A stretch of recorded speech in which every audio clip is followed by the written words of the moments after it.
What's going on, guys? Welcome back to the channel. Once again, my name is Drew Cypert, sole proprietor of Bandito Amp Repair right here in Lubbock, Texas. Today, I've got a Silverface Bassman AB165. These are very cool amplifiers. Lots of really cool things you can do to mod the AB165. This one has been modded in the past. I've done mods on AB165s myself. This is going to be a pretty simple repair. It looks like we have a grid stopper on one of the tube sockets that has given up the ghost. The grid stoppers look pretty crispy and the screen resistors also look pretty crispy, so this is a pretty standard repair for an antique amplifier like this one. So we're going to go ahead and swap out those resistors, and perhaps I'll dig into the mods that have been done on this amplifier and my thoughts on the AB165 as a whole. Let's get started. Alrighty guys, I got you on a top side view here. We're just tinning up the tube socket tabs here. Gonna make it a little bit easier to get these resistors out. Now whenever you're looking to replace screen resistors and grid resistors, you should always replace both at the same time, because you kind of got to take out the screen resistors to get to the grid stoppers, the control grid stoppers specifically. And well, shoot, when you got the screen resistors out, there's no sense in not going ahead and replacing them. All right, as you can see there, you got a lot of texture on the outside. Some of the stripes are starting to fade just a little bit. Pretty good indication that you've got a lot of heat stress going on right there. You're gonna have to mind my dirty hands. I'm sorry about that. Also, I'm seeing a lot of sweat on these grid stoppers as well. They're looking pretty rough. This is not the one that's confirmed damaged, but I will get that one out here in just a minute. Another little sign of damage, you're starting to see a lot of sweating going on those grid stopper resistors. You know, little things to look for whenever you're working with carbon comp resistors. Faded stripes, extra, like a rough texture that you're not too sure about. Sweating is a good indication of failure. And it's very common because obviously these are on the bottom of the tube socket where all that heat starts to dissipate upward against it.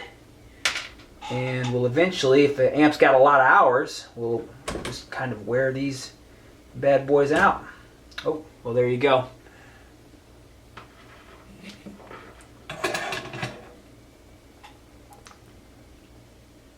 I was hoping to get that resistor out in one piece, but it did not come out. This was the one that was confirmed damaged.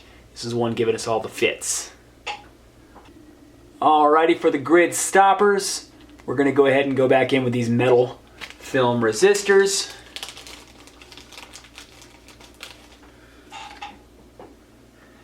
And for this, you want to leave a little bit of slack on there. You don't want to stack this thing too close to that tube socket, or else you're just going to wind up with the same problem in a few years. Take your snippers, snip off the excess.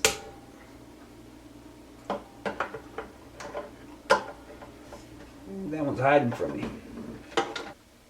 And for the screen resistors, we're going back in with metal oxide.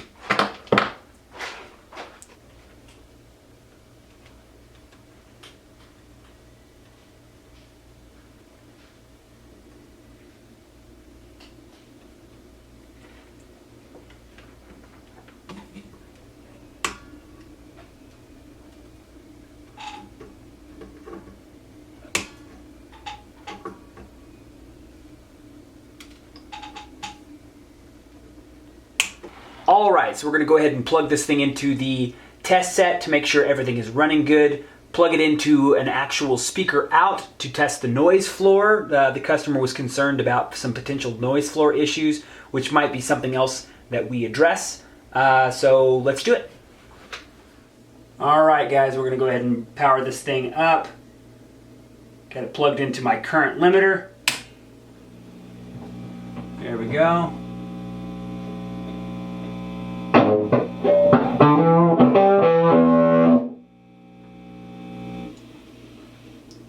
Noise floor sounds really good. So I think changing out that grid stopper probably solved that problem for this guy.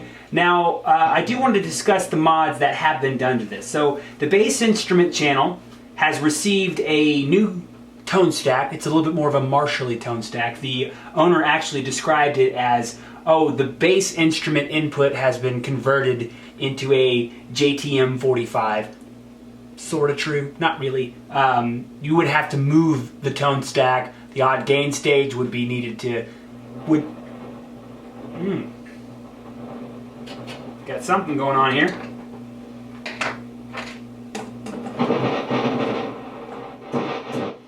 Alrighty guys, and as always, once you get it powered up, start making a little bit of noise, you start running into more issues with resistors. These AB165s are the worst, man.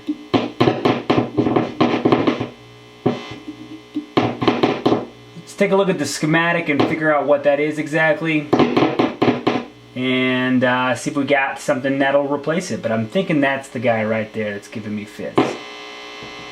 Hear that? Sure it's not just a bad connection. I don't think it is, guys. Alrighty, we have the schematic for the AB165 pulled up, and it's going to be one of these grid leak resistors right here, these 1 mega ohm. We're going to go ahead and replace both of those guys and see if that fixes our noise floor problem. Alright, and once again guys, it broke on the way out, so there you go. Push these bad boys out of the way.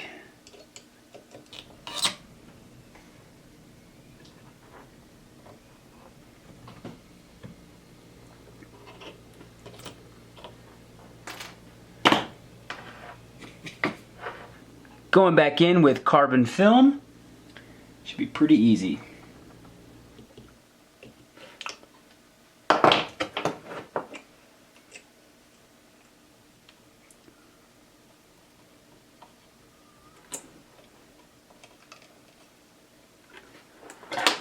Alrighty guys, let's fire it back up, see if that fixes the problem.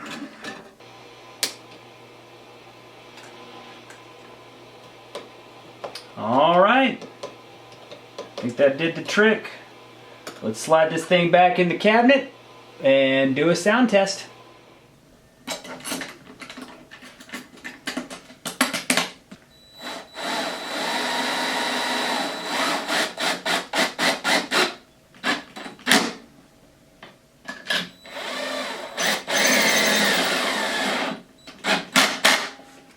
Alrighty guys, kind of a short one, but it is a very common repair that you see on old amplifiers like this. This is actually a really cool amplifier. It's got a lot of really cool mods. I know the guy that modded this amplifier. He's an older fella, still does a little bit of work here in Lubbock, and always love seeing some of his stuff come across the bench. Let's go ahead and put this thing back on the bench. I'll plug it into the speaker under the bench, and we'll play a few tunes through it, mess around with that negative feedback control, switch back and forth between the modded bass input and the normal channel, and yeah, appreciate you guys watching.